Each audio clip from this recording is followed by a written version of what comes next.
Hello student, last लेक्चरला आपण reproductive health या टॉपिकमध्ये birth control हा पॉईंट कव्हर केला. त्यानंतर आज आपण या रिप्रोडक्टिव्ह हेल्थमधला जो काही नेक्स्ट टॉपिक आहे तो आहे सेक्शुअली ट्रान्समिटेड डिसीज. हा पॉईंट इथं पाहणार आहोत. तर आपला जो काही नवीन किंवा रिवाइज्ड सिलेबस झालेला आहे या सिलेबसमध्ये आपल्याला फक्त 2 सेक्शुअली ट्रान्समिटेड डिसीज पाहायचे आहेत. तर सुरुवातीला या इंट्रोडक्शन पॉईंटमध्ये हा पॉईंट का इंट्रोड्यूस केला याच्याबद्दल आपण माहिती घेऊया. तर पाहिलं, रिप्रोडक्टिव्ह सिस्टीम जेव्हा आपण स्टार्ट केली तेव्हा या रिप्रोडक्टिव्ह सिस्टीमबद्दल स्टार्ट केल्यानंतर आपल्याला ती रिप्रोडक्टिव्ह सिस्टीम नॉर्मली स्ट्रक्चर समजलं, म्हणजे मॉर्फोलॉजिकल असेल किंवा फिजिओलॉजिकल याचं स्ट्रक्चर समजलं. त्याच्यानंतर याचं नॉर्मल फंक्शनिंग समजलं. आता पुढे कोणतीही सिस्टीम स्टडी करत असताना त्या सिस्टीमला असोसिएटेड काही डिसीज असतात. हे डिसीज समजणं आपल्यासाठी गरजेचं आहे. म्हणजेच ॲट प्रेझेंट आपल्या सिलेबसमध्ये जे काही सेक्स एज्युकेशन इंट्रोड्यूस केलेलं आहे याच्या पाठीमागचा एक उद्देश आहे की म्हणजे रिप्रोडक्टिव्ह सिस्टीम समजल्यानंतर या रिप्रोडक्टिव्ह सिस्टीमला अटॅच असणारे जे काही किंवा याच्यामुळे होणारे डिसीज जर आपण समजून घेतले तर फक्त एक्झाम पॉईंट ऑफ व्ह्यू आपल्याला याचा फायदा होणार नाही, तर आपल्याला हे डिसीज समजल्यामुळं आपण कंट्रोल मेजर्स हा पॉईंट काय करू शकतो, ॲप्लाय करू शकतो. म्हणजेच ज्यांना सेक्सच्या बाबतीमध्ये परिपूर्ण माहिती आहे यांच्यामध्ये असा प्रॉब्लेम होऊ शकत नाही. तर पहा, सेक्शुअली ट्रान्समिटेड डिसीजमध्ये आपण 2 डिसीज पाहणार आहोत, हे कन्फर्म आहे. म्हणजेच या वर्षीच्या सिलेबसमध्ये हे जे STD म्हणजे सेक्शुअल ट्रान्समिटेड डिसीज हे काय आहेत, फक्त 2च आहेत. आणि या 2 वरती 100% क्वेश्चन हा विचारला जातो, कारण याच्यावरती ॲप्लिकेशन जे बेस्टचे जे क्वेश्चन्स आहेत अशा पद्धतीचा क्वेश्चन याच्यावरती विचारला जातो. तर सगळ्यात आधी सेक्शुअली ट्रान्समिटेड डिसीज म्हणजे काय हे आपण पाहूया. तर पहा, सेक्शुअली ट्रान्समिटेड डिसीज याचा अर्थ होतो डिसीज ऑकर्ड किंवा हा जो डिसीज आहे सेक्शुअल इंटरकोर्समुळे हा डिसीज होतो, म्हणून याला म्हटलं जातं सेक्शुअली ट्रान्समिटेड डिसीज. म्हणजे जे काही सेक्शुअल इंटरकोर्स आहे आणि जे इन्फेक्टेड पर्सनकडून आपण हेल्थ आणि डिसीज या टॉपिकमध्ये पाहिलेलं आहे की कोणताही डिसीज हा डिसीज्ड पर्सनकडून हेल्दी पर्सनकडे जात असतो. म्हणजे at the time of sexual intercourse जर पार्टनर, मग तो मेल असेल किंवा फिमेल असेल, आणि या दोघांच्या मध्ये जर काय असेल, जर डिसीजचे जर काय असतील पॉझिटिव्ह एजंट्स जर त्याच्या बॉडीमध्ये जर प्रेझेंट असतील तर एका पार्टनरकडून दुसऱ्या पार्टनरला हा डिसीज होऊ शकतो. आणि असं जे काही इन्फेक्शनचा जो मोड आहे त्यामुळं याला म्हटलं जातं सेक्शुअली ट्रान्समिटेड डिसीज. आता पहा, एक विचार करायचा आहे की हे जे 2 डिसीज आहेत हे फक्त सेक्शुअल ॲक्टमुळे किंवा सेक्शुअल इंटरकोर्समध्येच ट्रान्समिट होतात असं नाही. 99% चान्सेस हा सेक्शुअल इंटरकोर्समुळेच हे डिसीज होतात. पण काही मायनॉरिटीमध्ये काही 2 ऑप्शन आहेत की ज्याच्यामध्ये समजा जर फिमेल पार्टनर जर इन्फेक्टिव्ह जर असेल, या 2 डिसीजमुळे जर फिमेल पार्टनर जर इन्फेक्टिव्ह जर असेल आणि ती जर प्रेग्नंट असेल तर होणाऱ्या बाळाला सुद्धा हे दोन्ही डिसीज काय होत असतात, ट्रान्सफर होत असतात थ्रू प्लासेंटा. म्हणजेच सेक्शुअली ट्रान्समिटेड डिसीजमध्ये सेक्शुअल इंटरकोर्समुळे हे ट्रान्समिशन तर होणारच, पण प्रेग्नन्सीमध्ये जर हा डिसीज जर असेल तर काय होणार आहे, हा डिसीज सुद्धा फिटसकडे ट्रान्समिट होणार आहे. त्याच्याच सोबत जे काही ॲक्सिडेंटल इव्हेंट आहेत याच्यामध्ये ब्लड ट्रान्समिशन ही एक प्रोसेस आहे. म्हणजेच जर कॅम्प जर असेल ब्लड ट्रान्समिशनचा आणि जर याच्यामध्ये जर ब्लड जर डोनेट केलं आणि डोनेट करणारा जर व्यक्ती, मग तो मेल असेल किंवा फिमेल असेल, आणि हा जर इन्फेक्टिव्ह स्टेजमध्ये जर असेल तर इन्फेक्टिव्ह स्टेजमधलं जर ब्लड जर काय केलं त्याने जर डोनेट केलं आणि जर हेल्दी पर्सनकडे हे जर ब्लड जर ट्रान्समिट जर झालं तर अशा वेळी सुद्धा काय होऊ शकतं, हे जे 2 डिसीजचे जे काही पॉझिटिव्ह एजंट आहेत हे सुद्धा ब्लड थ्रू किंवा ब्लड ट्रान्समिशन थ्रू काय होत असतात, ट्रान्सपोर्टेड किंवा ट्रान्समिट होत असतात. म्हणजे सेक्शुअली ट्रान्समिटेड डिसीजमध्ये फक्त सेक्शुअल इंटरकोर्समुळेच डिसीज ट्रान्समिट होतो असं नाही, पण 99% चान्सेस हे सेक्शुअल इंटरकोर्समुळेच हे डिसीज काय होऊ शकतात, मेलकडून फिमेलकडे किंवा पार्टनरकडे ट्रान्समिट होऊ शकतात. तर पहिला जो डिसीज आहे या डिसीजबद्दल आपण पाहूया. सेक्शुअली ट्रान्समिटेड डिसीजमध्ये फक्त 2 डिसीज सांगितलं. कारण का मी 2च डिसीज असं का म्हणते, कारण जो ओल्ड सिलेबस होता याच्यामध्ये अनेक काय होते सेक्शुअली ट्रान्समिटेड डिसीज आपण स्टडी करायचो, पण आता रिवाइज्ड सिलेबसमध्ये हे 2च डिसीज आपल्याला पाहायचे आहेत. तर पहिला जो डिसीज आहे ज्याला म्हटलं जातं सिफिलस असं म्हटलं जातं. सिफिलस, SYPHILIS, सिफिलस. आता दोन्ही डिसीजच्या बाबतीमध्ये आपण इथं बोर्ड रायटिंगमध्ये इन्क्युबेशन पिरियड लिहिलेला आहे, त्याच्यानंतर इन्क्युबेशनची साईज लिहिलेली आहे, सिम्पटम्स लिहिलेले आहेत, प्रिव्हेंटिव्ह मेजर्स आणि त्याच्यानंतर ट्रीटमेंट, म्हणजे या हेडिंगच्या अंडरखाली आपण हा डिसीज काय करणार आहोत, स्टडी करणार आहोत. पण हा डिसीज पाहिल्यानंतर तुम्ही याचं कंपॅरेटिव्ह स्टडी सुद्धा काय करू शकता. तो कसा हे आपण लेक्चर संपल्यानंतर पाहूया.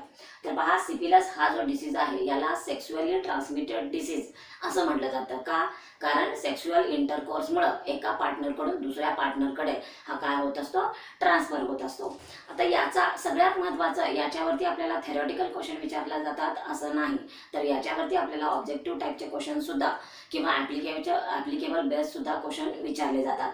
तर पहा, सिफिलस हा जो सेक्शुअली ट्रान्समिटेड डिसीज आहे याचा जो पॉझिटिव्ह एजंट आहे, तो पॉझिटिव्ह एजंट हा बॅक्टेरियाच्या ग्रुपमधला येतो, ज्याला म्हटलं जातं स्पायरोचिटी बॅक्टेरिया. म्हणजे दोन्ही डिसीज, सिफिलस असेल किंवा गोनोरिया जे असतील, हे काय आहे, बॅक्टेरिया कॉझिंग डिसीज आहेत. आता या बॅक्टेरियामध्ये यांची स्पेसिस काय आहे, वेगवेगळी आहे.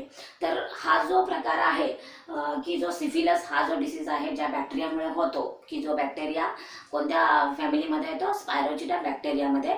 स्पायरोचिटा याचा अर्थ काय होतो, त्याचा जो शेप आहे तो स्पायरल शेप्ड आहे, म्हणून याला स्पायरोचिटा बॅक्टेरिया असं म्हटलं जातं.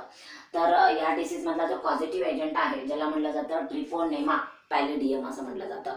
याच्यावरती आपल्याला बऱ्याच वेळा क्वेश्चन विचारलेला आहे. सिफिलसचा पॉझिटिव्ह एजंट ट्रिपोनेमा पॅलिडियम. याचा जो इन्क्युबेशन पिरियड आहे हा 3 to 4 वीक्स आहे, किंवा याच्यामध्ये थोडीफार काय होऊ शकते, तफावत होऊ शकते. इन्क्युबेशन पिरियड म्हणजे काय, आपण ह्युमन हेल्थ आणि डिसीज या टॉपिकमध्ये पाहिलेलं आहे. आता पहा, सगळ्यात महत्त्वाचं, जसं आपण वेगवेगळे डिसीज पाहिले, प्रत्येक डिसीजच्या बाबतीमध्ये पॉझिटिव्ह एजंट नेमकं आपल्या बॉडीमध्ये कोणत्या ऑर्गनला काय करणार आहे, इन्फेक्ट करणार आहे, हे काय असतं, ठरलेलं असतं. त्याचप्रमाणे या सिफिलस मधला जो काही बॅक्टेरिया आहे किंवा जो काही पॉझिटिव्ह एजंट आहे ज्याला ट्रिपिनोमा पॅलिडियम असं म्हटलं जातं, याची इन्फेक्टिव्ह साईट सुद्धा आपल्या बॉडीमधली ठरलेली आहे. हा जो डिसीज आहे हा मेल आणि फिमेल या दोघांनाही काय होऊ शकतो, ट्रान्समिट होऊ शकतो, किंवा याचं इन्फेक्शन होऊ शकतं. सेक्शुअली ट्रान्समिटेड डिसीजच्या बाबतीमध्ये आणखी एक सांगायचं आहे की याच्यामध्ये या डिसीजच्या बाबतीमधली जी काही सिव्हिरिटी आहे ही फिमेलपेक्षा मेलमध्ये काय असते, अधिक असते. म्हणजेच इन्फेक्शनचं प्रमाण हे मेलमध्ये जास्त असतं आणि त्याच्याचबरोबर त्याची तीव्रता ही सुद्धा मेलमध्येच जास्त आढळून येते. तर पहा, याचे जे इन्फेक्टिव्ह साईट आहे, ही इन्फेक्टिव्ह साईट नेमकी कुठं असते, तर म्युकस मेम्ब्रेन किंवा म्युकस लाइनिंग हे कुठं प्रेझेंट आहे, ज्याला म्हटलं जातं जेनायटल ट्रॅक म्हणजे रिप्रोडक्टिव्ह ट्रॅक. त्याच्यानंतर आहे रेक्टल, म्हणजेच डायजेस्टिव्ह सिस्टीमचा जो लास्ट पार्ट आहे की जिथं काय तर रेक्टम येतं, हा जो पार्ट आहे ज्याला म्हटलं जातं रेक्टल रिजन, आणि त्याच्याच बरोबर ओरल रिजन. म्हणजे इन्फेक्टिव्ह साईटमध्ये आपल्या लक्षात आलं की म्युकस मेम्ब्रेन, जिथं इपिथेलियल सेल्स किंवा टिश्यू प्रेझेंट आहे तिथं काय होणार आहे, म्युकसचं सिक्रेशन होणार आहे. आणि हा जो म्युकसचा जो लेअर आहे तो जेनायटल ट्रॅकमध्ये किंवा ज्याला म्हटलं जातं रेक्टल ट्रॅक किंवा ओरल रिजनमध्ये काय होणार आहे, हा म्हणजे डिसीजचा पॉझिटिव्ह एजंट याची ही इन्फेक्टिव्ह काय आहे, साईट आहे. म्हणजेच या साईटवरती किंवा या जागेवरती हा पॉझिटिव्ह एजंट काय करणार आहे, इन्फेक्शन करणार आहे. आता हे जे इन्फेक्शन आहे त्याचा इन्क्युबेशन पिरियड संपल्यानंतर काय होणार आहे, आपल्या बॉडीमध्ये सिम्पटम्स दिसणार आहेत. म्हणजे बॅक्टेरियाची एंट्री ही सेक्शुअली इंटरकोर्समुळे मेल आणि फिमेलमध्ये होणार हे निश्चित झालं. पुढे आता हा डिसीज झाल्यानंतर त्याचे सिम्पटम्स किंवा आपल्याला हा डिसीज झालेला आहे हे कशावरून ओळखलं जातं, तर आपल्या बॉडीमध्ये असणारे किंवा होणारे जे काही बदल आहेत या बदलामुळं आपण सांगू शकतो किंवा डिटेक्ट करू शकतात की डॉक्टर की तुम्हाला कोणत्या पद्धतीचा डिसीज आहे. तर हे जे सिम्पटम्स आहेत हे सिम्पटम्स बोर्डवरती लिहिलेले आहेत, पण आता आपल्या प्रेझेंट जे काही टेक्स्टबुकमध्ये आहेत ते मी सिम्पटम्स लिहिले आहेत. पण हे लक्षात ठेवण्यासाठी आपण एक ट्रिक वापरायची आहे की जी काही इन्फेक्टिव्ह साईट सांगितलेली आहे की ज्याच्यामध्ये ओरल रिजन असेल, जेनायटल किंवा रेक्टल रिजन आहेत, हे जे इन्फेक्शन आहे हे कसं ट्रान्समिट होतं की या सिम्पटमच्या 3 स्टेजेस आहेत. पहिली जी स्टेज आहे ज्याला म्हटलं जातं प्रायमरी स्टेज, सेकंड त्याच्यानंतर जी दुसरी स्टेज आहे याला म्हटलं जातं सेकंडरी स्टेज, आणि लास्ट जी स्टेज आहे ज्याला म्हटलं जातं टर्सरी स्टेज. तर पहा, जेव्हा इन्फेक्टेड पर्सनकडून हेल्दी पर्सनकडे हा जो पॉझिटिव्ह एजंट ट्रान्समिट होत असतो तेव्हा हेल्दी पर्सनमध्ये जे काही चेंजेस दिसत असतात ती जी पहिली स्टेज असते ज्याला म्हटलं जातं प्रायमरी स्टेज. आणि जेव्हा सिफिलिसचं इन्फेक्शन प्रायमरी स्टेजमध्ये असतं तेव्हा प्रायमरी स्टेजमध्ये जे काही जेनाटल ऑर्गन आहेत ज्याच्यामध्ये एक्सटर्नल जेनाटल ऑर्गन, मग ते मेलमध्ये असतील किंवा फिमेलमध्ये असतील, जे बॉडीच्या बाहेर आहेत, की जे आपण रिप्रोडक्टिव्ह सिस्टीममध्ये पाहिलेलं आहे की external genital organ in a female, ज्याला आपण वल्वा असं म्हटलं होतं, आणि मेलमध्ये जे काही एक्सटर्नल जेनाटल ऑर्गन आहे ज्याच्यामध्ये पेनिस आणि स्क्रोटम येतं, हा पार्ट आपला पाहून झालेला आहे. म्हणजे जे काही एक्सटर्नल जेनाटल ऑर्गन आहे त्या एक्सटर्नल जेनाटल ऑर्गनवरती एक प्रकारचे लिजन्स दिसू लागतात, ज्याला काय म्हटलं जातं लिजन्स. लिजन्स याचा अर्थ काय होतो, एक प्रकारचा अल्सर. समजा आपल्या तोंडामध्ये एखाद्या फोड आलेला आहे आणि तो रेड पॅचेस तयार झाला की ज्याला काय म्हटलं जातं लिजन्स असं म्हटलं जातं. म्हणजे जेव्हा प्रायमरी जे सिम्पटम्स दिसतात या प्रायमरी सिम्पटम्समध्ये या सेक्शुअली ट्रान्समिटेड डिसीजमध्ये जे काही एक्सटर्नल जेनाटल ऑर्गन आहेत या एक्सटर्नल जेनाटल ऑर्गनवरती लिजन्स दिसायला लागतात, ज्याला म्हटलं जातं प्रायमरी लिजन्स. आणि हे जे प्रायमरी लिजन्स आहेत याला इथं काय म्हटलं जातं, चॅन्क्री असंही म्हटलं जातं. तुम्ही प्रोनाउन्सिएशन कसंही करू शकता. तुम्हाला जर स्पेलिंग लक्षात ठेवायचं असेल तर चॅन्क्री असं लक्षात ठेवू शकता किंवा कॅन्क्री असंही म्हटलं जातं. आता हे कॅन्क्री म्हणजे काय, एक प्रकारचा अल्सर आहे की एक्सटर्नल जेनाटल जे काही ऑर्गन आहेत मेल आणि फिमेल याच्यावरती एक प्रकारच्या जखमा दिसायला लागतात, ज्याला म्हटलं जातं लिजन्स असं म्हटलं जातं. तर हे प्रायमरी काय आहे स्टेज आहे या डिसीजची. प्रायमरी स्टेजमध्ये अशा प्रकारचे लिजन्स दिसायला लागतात. कुठं, एक्सटर्नल जेनाटल ऑर्गनवरती मेल आणि फिमेल.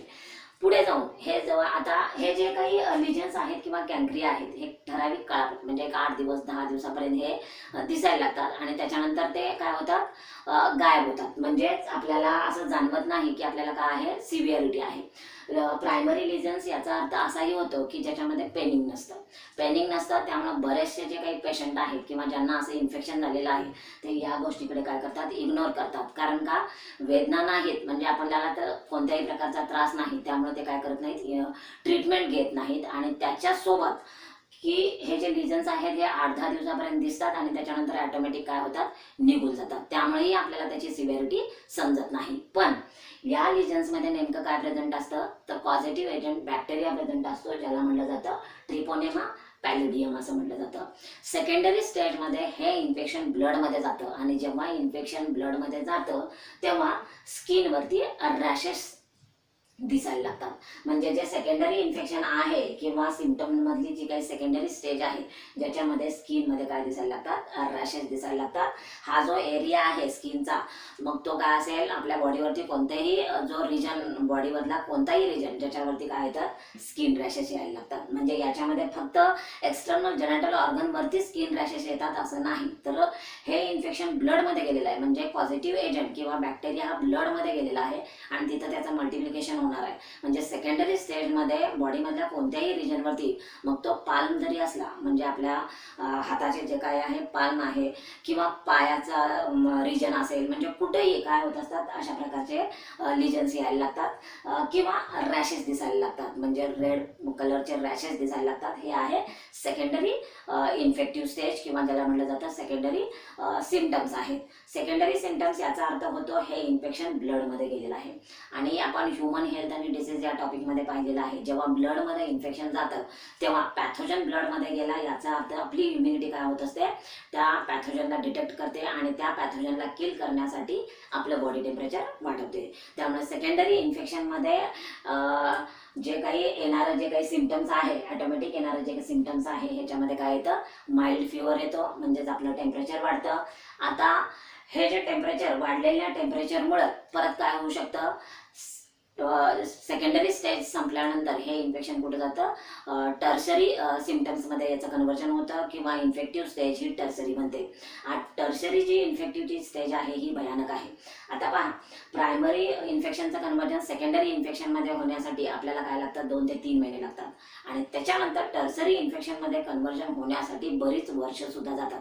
याच्यामध्ये 10 वर्ष 20 वर्ष इतका पिरियड सुद्धा जाऊ शकतो. म्हणजे तुमची इम्युनिटी कशी आहे याच्यावरती हे डिपेंड राहतं की टर्सरीमध्ये कन्व्हर्जन हे कधी होणार, कदाचित 1 वर्षामध्ये सुद्धा होईल.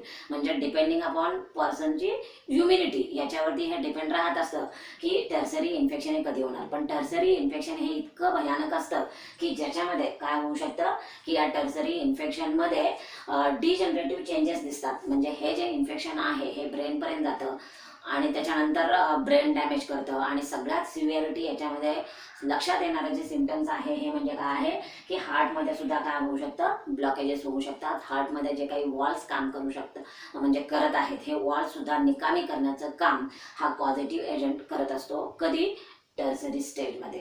म्हणजे हार्ट ब्लॉकेज होणं किंवा ब्रेन पूर्णपणे डॅमेज होणं याला म्हटलं जातं डिजनरेटिव्ह चेंजेस. आणि जेव्हा ब्रेन आणि हार्ट जेव्हा काय होऊ शकतात ऑटोमॅटिक जेव्हा निकामी व्हायला लागतात तेव्हा आपल्या बॉडीवरती एक चेंज दिसतो किंवा इन्फेक्शन झालेल्या पर्सनमध्ये एक महत्त्वाचं सिम्पटम्स दिसतं ज्याला म्हटलं जातं पॅरालिसिस असंही म्हटलं जातं. म्हणजे टर्सरी इन्फेक्शनमध्ये तुम्ही कुठंपर्यंत जाऊ शकता, पॅरालिसिसपर्यंत जाऊ शकता. का पॅरालिसिसपर्यंत?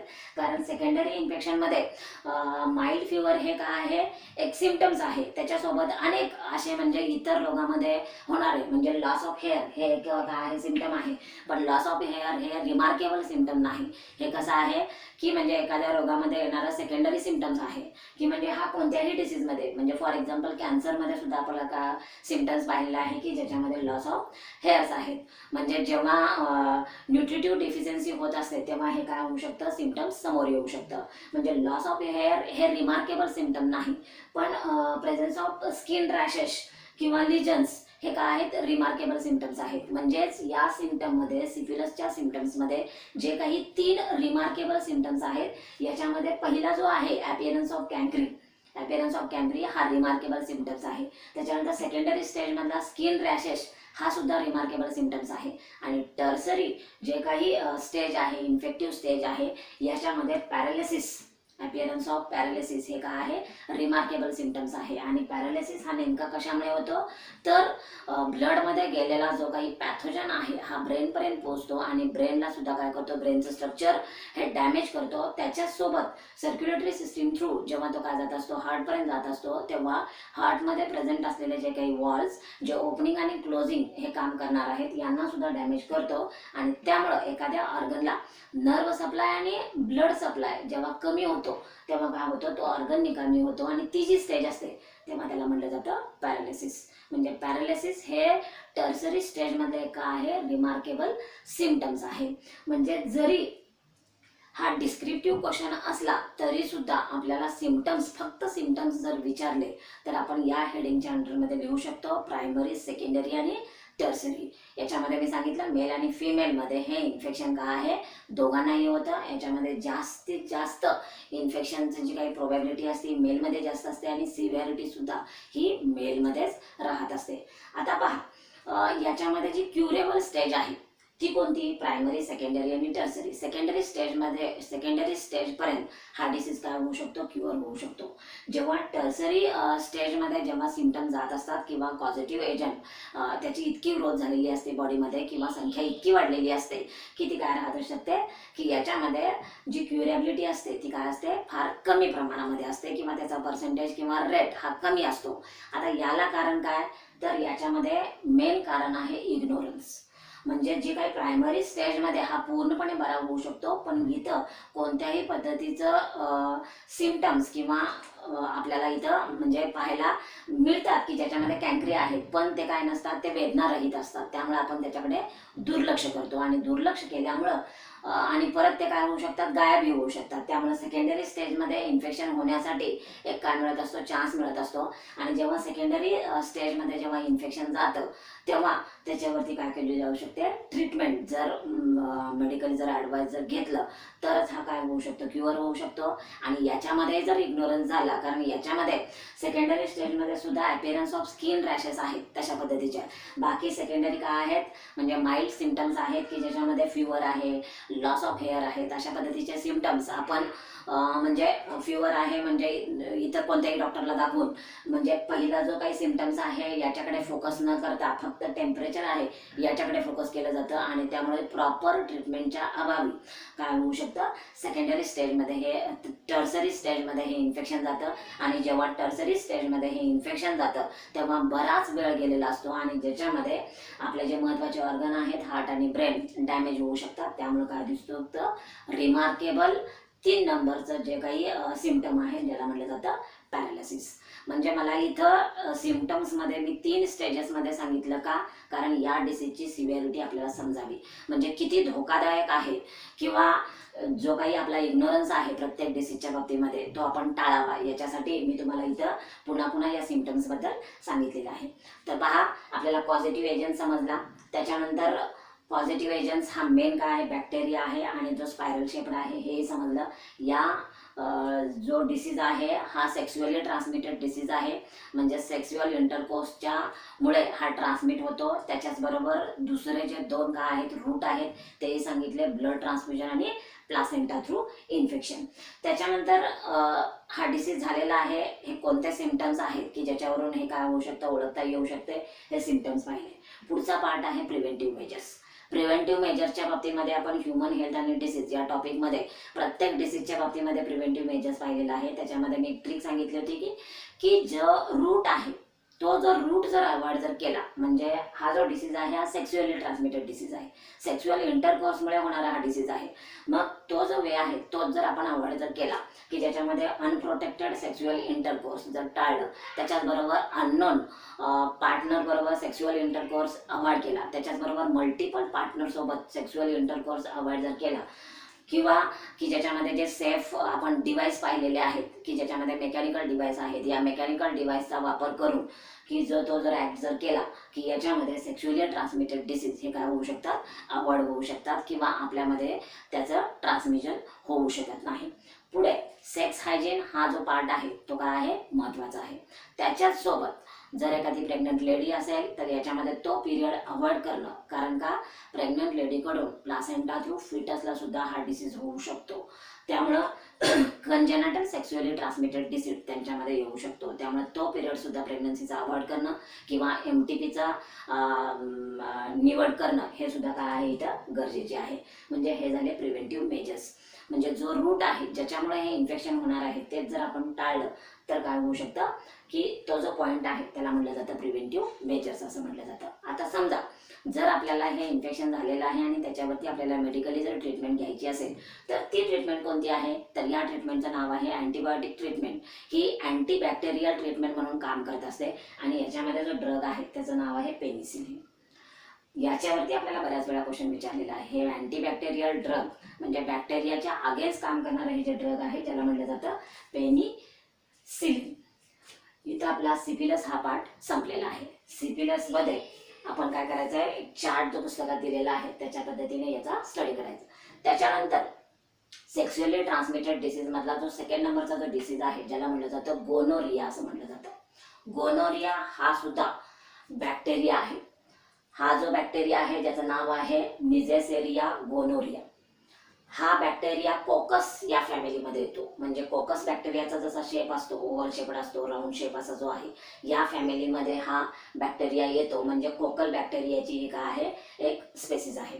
इथं सुद्धा याचा इन्क्युबेशन पिरियड आहे. या इन्क्युबेशन पिरियड मेल आणि फिमेलमध्ये काय आहे याच्यामध्ये व्हेरिएशन आहे. मेलमध्ये जो इन्क्युबेशन पिरियड आहे हा 2 दिवसापासून 14 दिवसापर्यंतचा दाखवलेला आहे आणि फिमेलमध्ये 7 पासून 21 दिवसापर्यंत दाखवलेला आहे. आता याच्यामध्ये सायंटिफिक रिझन आपल्याला परीक्षेमध्ये विचारलं जात नाही की इन्क्युबेशन पिरियडमध्ये मेल आणि फिमेलमध्ये जास्त का, याच्याबद्दल क्वेश्चन विचारला जात नाही. आपल्याला क्वेश्चन पॉईंट ऑफ व्ह्यू एक्झामसाठी काय विचारलं जातं, पॉईंट ऑफ एक्झामसाठी इन्क्युबेशन साईट विचारली जाते. तर पहा गोनोरियाची जी इन्फेक्टिव्ह जी काही साईट आहे तो आहे mucous membrane of urinogenital track.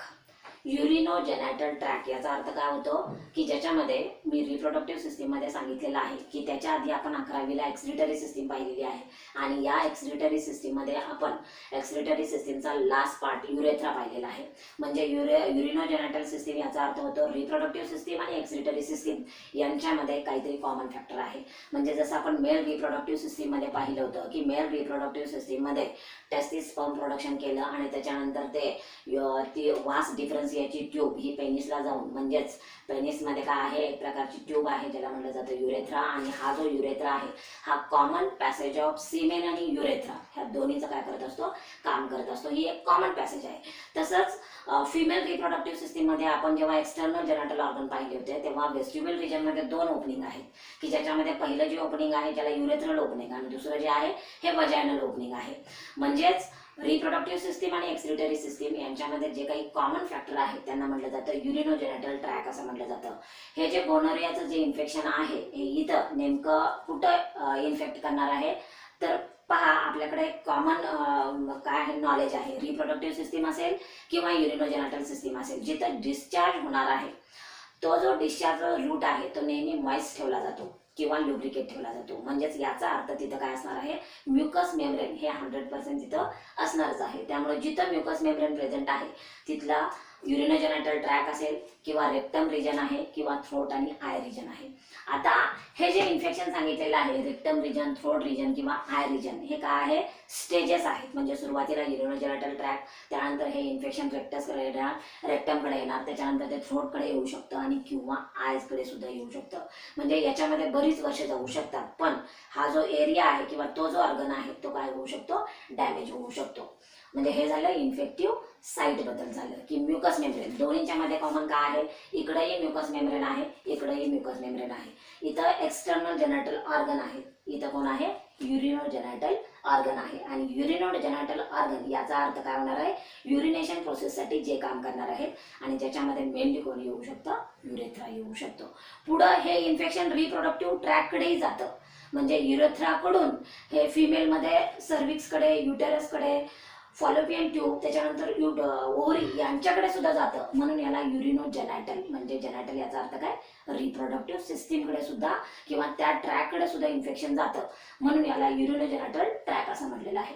नेहमीप्रमाणे या डिसीजमध्ये सुद्धा सिम्पटम्स आहेत आणि हे सिम्पटम्स मेल आणि फिमेलमध्ये काय आहेत, यांच्यामध्ये मेल आणि फिमेलमध्ये आपण डिफरन्शिएट करू शकतो. तर पहा, या सिम्पटम्स मधला पहिला जो पॉईंट आहे की ज्याच्यामध्ये सांगितलेला आहे परायटल ब्लॉकेज ऑफ युरेथ्रा.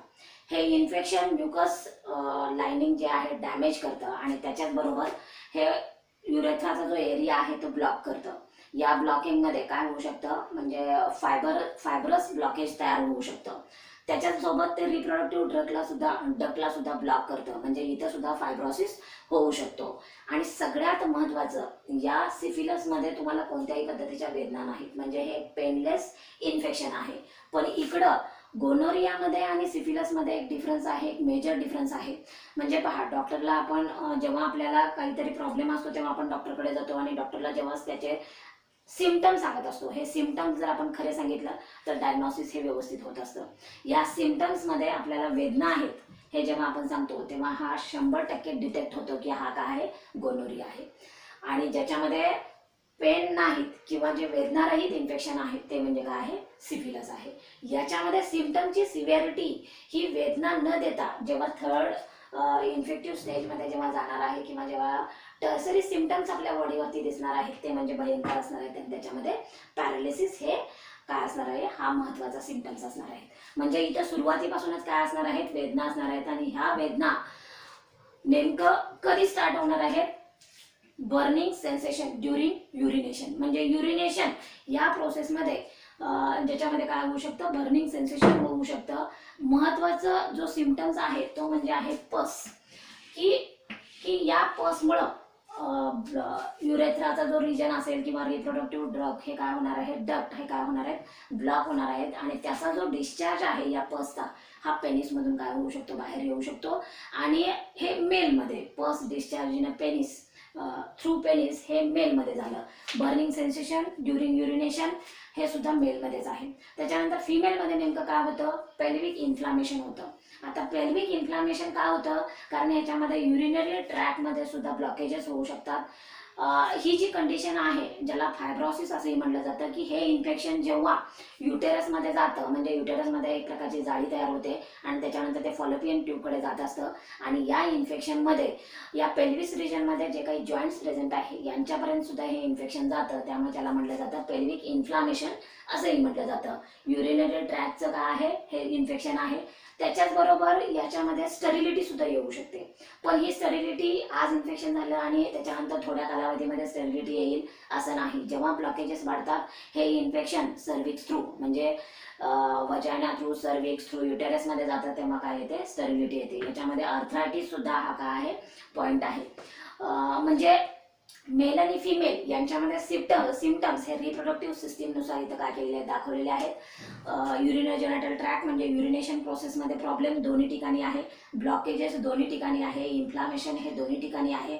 आता याच्यामध्ये अर्थरायटिस हा जो दाखवलेला आहे हा मेन आहे, कारण जॉईंट्समध्ये काय होणार आहे, तिथं वेदना होणार आहे. आता पहा, जेव्हा एखादी इन्फेक्टेड फिमेल ही जेव्हा एखाद्या बाळाला जन्म देते, तेव्हा तिला जे बाळ होणार आहे याच्यामध्ये काय सिम्पटम्स दिसणार आहेत गोनोरियाचे, तर याच्यामध्ये या बाळाचा जो आय रिजन आहे हा काय होऊ शकतो, डॅमेज होऊ शकतो. आणि ज्याला म्हटलं जातं निओनेंटल ऑप्थॅल्मिया, म्हणजे जन्मजात जर आय रिजनमध्ये जर काय प्रॉब्लेम असेल तर तेव्हा त्याला म्हटलं जातं निओनेंटल ऑप्थॅल्मिया. आणि या निओनेंटल ऑप्थॅल्मियामध्ये गोनोरियामुळे होणारा हा सिम्पटम्स आहे, म्हणून याला म्हटलं जातं गोनोकोकल ऑप्थॅल्मिया असंही म्हटलं जातं. याच्यावरती आपल्याला बऱ्याच वेळा क्वेश्चन विचारलेला आहे. या गोनोरियामध्ये चिल्ड्रनमध्ये होणारा जो काही सिम्पटम्स आहे ज्याला म्हटलं जातं गोनोकोकल ऑप्थॅल्मिया. आणि त्याच्यानंतर